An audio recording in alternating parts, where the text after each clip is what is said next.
But you know, it's still not the only thing that I do. I don't just take care of our dog. I have other priorities, so she doesn't spend all day running around with me and enjoying herself. Even though that would be a lovely life for any little puppy to have.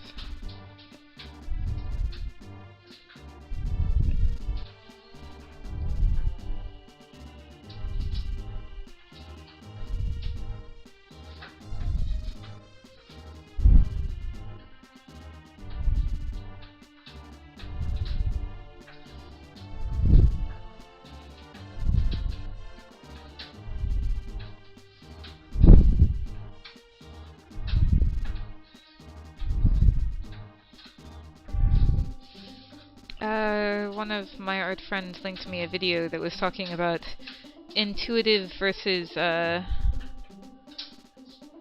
don't remember what the logical, I guess, or structured artists did, and I found it amazing because I use nothing but intuition when I am drawing. I do not plan anything. I do not put any, like, greater thought into what I'm doing. There is no surface level thing going, and yet, like, I certainly don't have it right. Like, my intuition is flawed. I'm just using my intuition to work. Like, my intuition is not a great source of understanding and motivation for my art. But, like, this stupid, weird little curly thing, I didn't decide to do that. My hand just started doing that when I got to this point because it felt like it was closest to the texture of the dog's nose.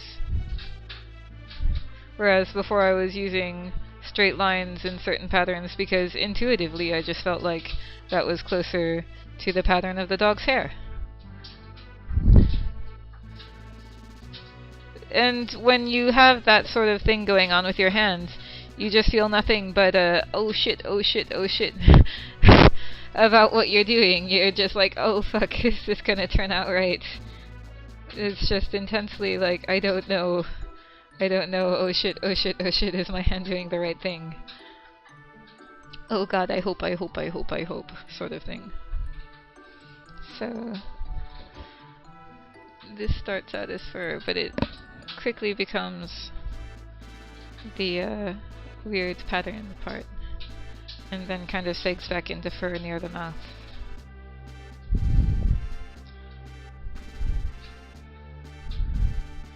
No doubt, some creatures in this world have strange noses. I want another level of depth here. I want a truer darkness than I'm getting. I'm also happy to not have it, I guess, in a way.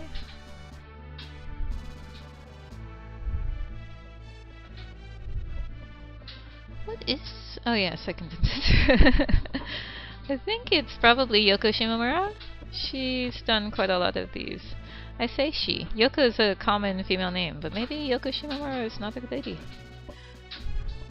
I know so much of Yoko Shimomura's stuff, though. Like, I was a huge fan of Legend of Mana and of Parasite Eve. I've probably mentioned that in a previous video, actually. But yeah, so, like, their stuff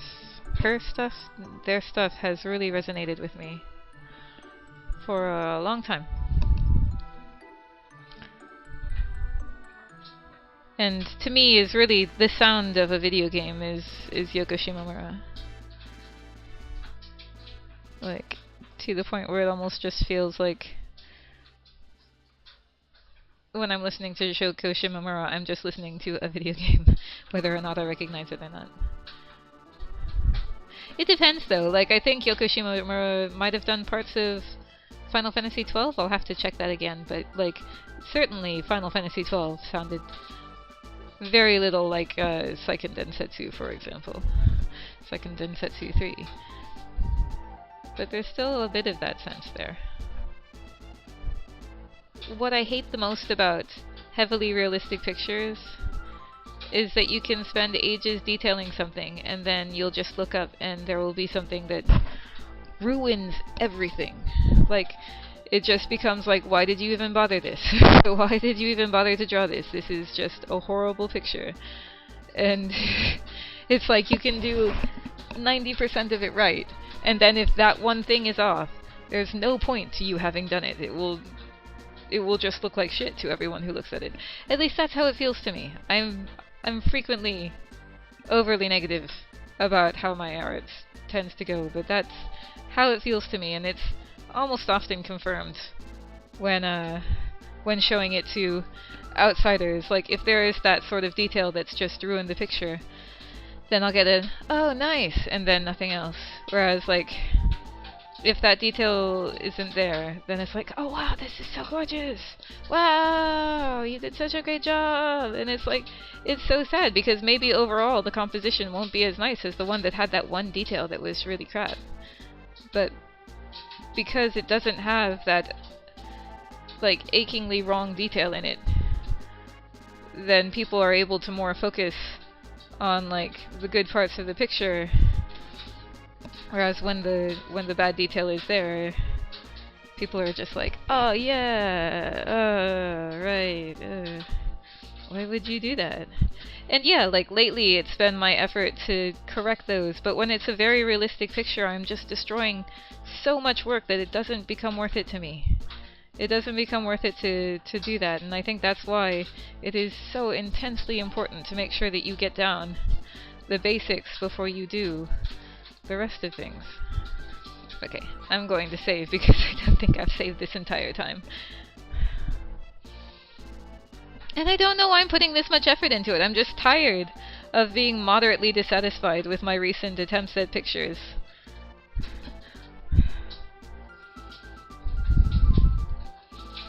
But I just feel like this pupper has a very good color palette. The picture is a very good picture.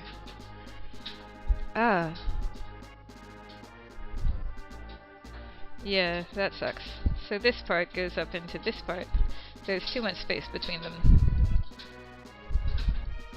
Maybe I can increase the size of both of them so that it doesn't look quite as obvious. And I don't know, maybe all of the other requesters will be jealous that I put this much effort into this pupper's picture, but it's not something I can control. I mean, it's something that I can try to control, depending on the scenario, and yeah, if somebody pays me enough money, I will do my damnedest to make exactly what they want, within the power of, well, within the amount of time that they are comfortable to give me to get it completed. And within the power of my own ability, I will do what I can. But when it's just for free, then I let my own whims take me where they please. And right now, my whim is to draw this pupper as best as I possibly can. Because I'm tired of drawing what seems like a nice picture. But then, like, when I look back on it, I'm just like, oh, why did I do that? Like, did I think that it was show and tell day at preschool and I've just thrown something together to show my class? That's how I end up feeling. It's ridiculous maybe, but it's absolutely how I feel in these situations.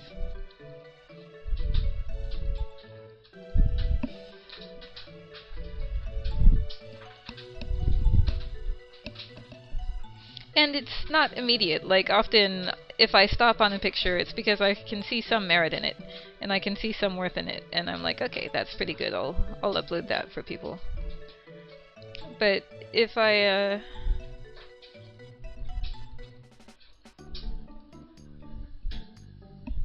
then, like, give it even just an hour and go back and look at it, I'll be like, what the hell did I think I was doing? Why did I think that was acceptable to give this person who has been waiting X number of days for my art? And I'm tired of that reaction. I want things to be better. I want to do better. Oh, this is exhausting for my hand.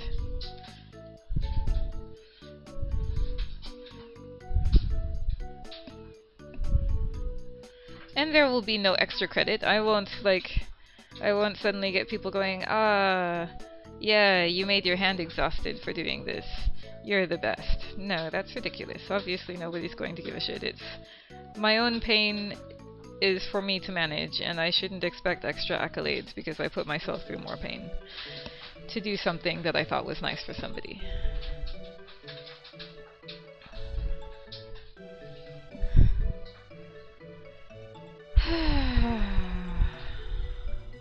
But now that I've started, I have to continue doing it, so, you know, that's just where we're at. It's also just kind of rather important to define that this is a different area compared to the other one. Oh, what a pupper.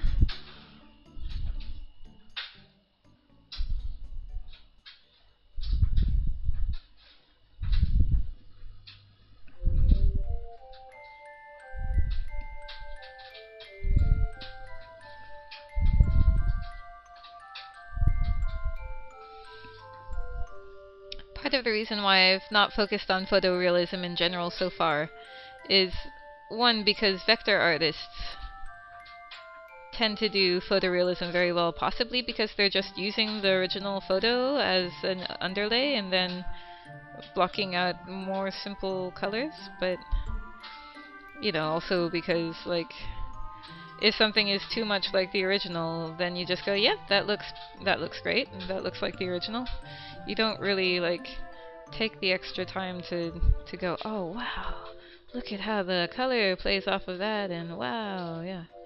Like, that's why a degree of surrealism is enjoyable, and particularly when you get to shading and coloring. It's just a lot more enjoyable to have a degree of non-reality in a picture. And I definitely am somebody who prescribes to the idea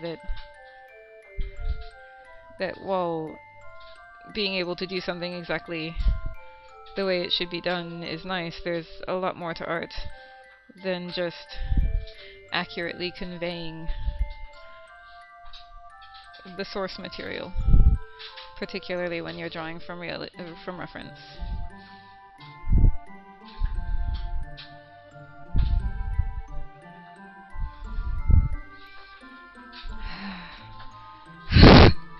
I'm just so exhausted with this now. I just cannot. And this is also why it's really important to get the form down, because I have not even nearly finished all of the form in this pupper. Like, granted, there wasn't a whole lot left, but, like, he's missing the bottom of his jaw, his ears are partially visible, the top of his head would be a good start, and I've got none of this now. I've worn myself out on detailing without having basic parts of his overall anatomy present, and this is why you really must get the form down before you start detailing. And when you go into a picture, just know exactly how much detail you intend to put down, or else you'll do things like leaving off ears or feet or jaws because they weren't things that you got to very quickly when you were detailing. Oh my goodness. Gravitation or waist cruise? Which one? Which one? I don't know, but I'm thinking gravitation. I don't know why they're so synonymous in my mind. In terms of anime, they were, like, in terms of plot in the anime, they were supposedly quite different. But I've had this conversation on my Facebook feed not too long a time ago.